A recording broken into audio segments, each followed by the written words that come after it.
Guys WhatsApp I am back with another new mini blog. তো আগের ব্লগে তোমাদের দেখিয়েছিলাম আমি কষানো মাংস টেস্ট করছিলাম, যেটা কিন্তু খেতে দারুণ হয়েছিল। তো ফাইনালি আমাদের স্পেশাল গেস্টরা চলে এসেছে, যাদের মা একটু বেগুনি সার্ভ করেছিল। আর সুস্মিতা এত তাড়াতাড়ি এসেছে যে আমি ভিডিওটা স্পিডে দিয়েই দেখালাম ও কত তাড়াতাড়ি এসেছিল। তারপরে ও আসার পরে আমরা সবাই মিলে খেতে বসে গেলাম। সত্যি কথা বলতে সুস্মিতার জন্য ওয়েট করা হচ্ছিল, ওর একটু দেরি হয়ে গেছিলো, কিছু কাজ ছিল বলে। তারপর মা সবাইকে খাবার সার্ভ করছিল। কী কী খাওয়া হয়েছিল সেটা আমার ফুড ব্লগ চ্যানেলে অলরেডি আপলোডেড আছে।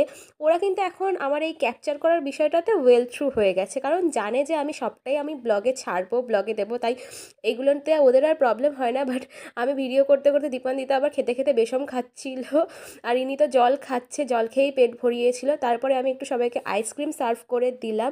এখানে আবার আমার আইসক্রিম হাতে নিয়ে ছবিও তোলা হচ্ছিল।